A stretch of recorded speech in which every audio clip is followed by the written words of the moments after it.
Hey guys, welcome to our first installment of Beer and Pizza Night.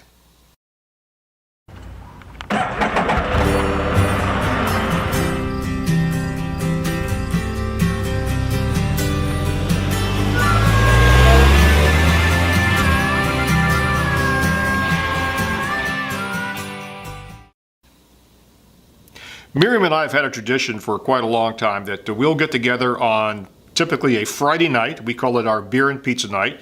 Typically we'll have a craft beer and some hot pizza or some other casual meal like that. And we'll talk about our upcoming plans for the weekend, if we want to take the Spider out, plans for a vacation.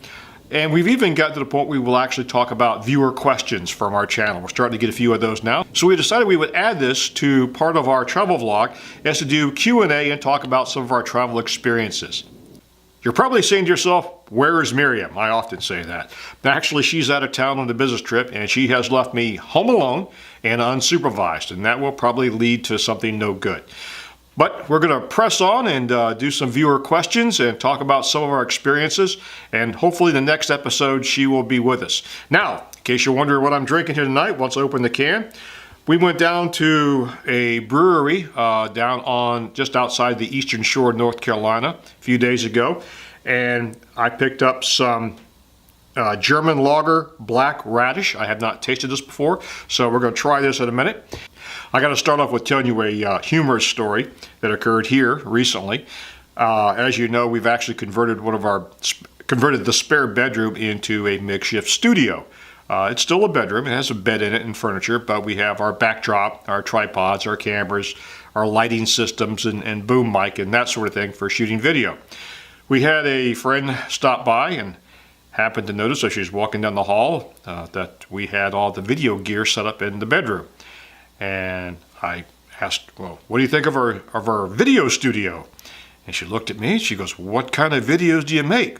And with the straightest face I can possibly put on, I looked at her and said, porn, what else? At which time I was severely reprimanded by Miriam. There's, John, tell the truth, we shoot travel videos. But the expression on her face was worth the reprimand. Meanwhile, I'm going to go ahead and answer a viewer question and press into that. This is from Stephen. Hey, Stephen. You mentioned that you're an obsessive-compulsive planner. That's an understatement. How do you handle unexpected events that occur when you travel?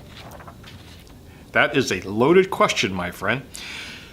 We've all had the unexpected things happen when you travel.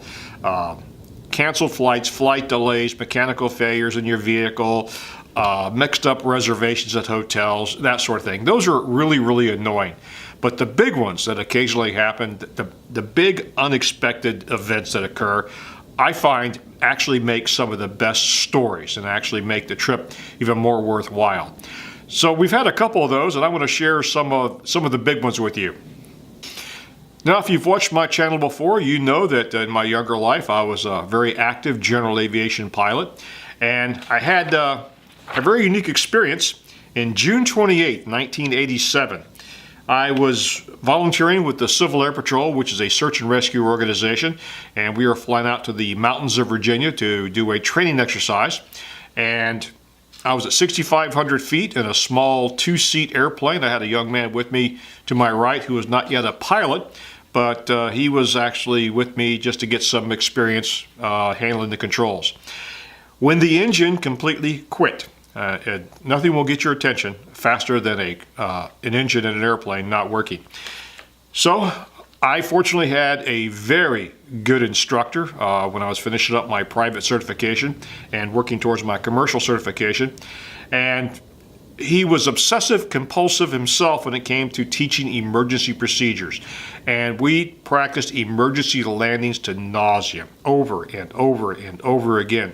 So when the real thing actually happened, you revert to your training. I've got a picture here, and this is actually taken moments after I actually touched down in this cornfield. Now, if you notice in the upper right-hand corner, right next to the radio antennas on top of the wing of the airplane, there is a power pole, a wooden power pole. There's a power line that was strung across the field. I didn't notice that because it's so hard to see from altitude until I was on final approach, and then we realized it was a power line strung across the middle of the first third of the field. So my only option was to actually fly under the power line and then perform my landing. Well, one of the things they don't tell you about in flight training is when you actually slow down for your landing, the engine actually comes to a complete stop in the actual emergency. My propeller had stopped and I was flying a glider and it was incredibly quiet. That was a bit spooky. It was interrupted shortly thereafter by the sound of the wheels making contact with the soft soil of the cornfield. When the airplane came to a stop, it was deathly quiet. I looked behind me to see if he was actually in the airplane. Of course he wasn't. It was only a two-seat airplane and I hadn't seen the gentleman in years. But the training worked, and if by some slim chance that my former flight instructor Jay Milrose, who was with me at Langley Air Force Base during the 70s, ever sees this, Jay, thank you. I think your training saved my bacon that day. So that was a very unique situation, and it turns out to be a very good story. Oh, what happened to the airplane? Well, we had a fuel system malfunction at the carburetor. The carburetor simply wasn't getting any gas. When that happens, the engine stops. So it turned out to be a good story as opposed to a tragedy. Now, the next story involves Miriam, and I wish he was here to help share the story, but I'm going to do my best. About 8 years ago, Miriam had to go to Phoenix for a business meeting. And I said, well, why don't we team up and go out to the Grand Canyon and do some hiking just a few hours north of Phoenix. So she agreed. She took some vacation time after the end of the meeting. I flew out there and we went into the Grand Canyon. This is where my obsessive compulsive planning actually saved our bacon. The website for the Grand Canyon, gave a very detailed list of equipment you should carry and explained how the weather can change drastically without warning. So I took that seriously and we packed our packs accordingly. It was mid-April and the weather forecast for that day, according to the ranger station, was high 80s, chance of afternoon thunderstorms. We're also told that it actually gets warmer down into the canyon. For whatever reason, the air settles and it just gets warmer. So we went off to our hike, found ourselves actually having to put on sunscreen, and glad we brought all the water we brought because it was rather warm down in the canyon. But on our way back up, it was just a day hike, the weather changed drastically and a snowstorm came in. So we found ourselves covering up our sunscreen skin with Gore-Tex and base layer insulation and fleece. Ended up getting 3 to 4 inches of snow, which was unexpected, and the trail was a little icy, a little snowy, a little treacherous because of the sheer drops on the side of the Grand Canyon. So our gear saved us on that particular trip. That makes it for a great story. We hiked out of the canyon that day, and if you're familiar with the Bright Angel Trail in the south rim of the Grand Canyon, where the trail ends, maybe 25 yards, are the buildings for the resort area to include restaurants. We hiked out of the canyon, still covered with snow and ice, walked right into the restaurant, and went to the hostess stand and asked to be seated, totally covered with snow and ice. We had no idea how bad we were covered until we sat down and got to our booth and started taking off our gear. We were being stared at by the other patrons, but great bragging rights to that on that story.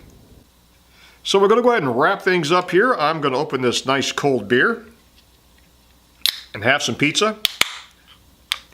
I appreciate you guys watching, and if you have any questions that we could try to answer for you or any stories that you'd like to share with us, please put them in the comments below. We appreciate it, and y'all have a good night.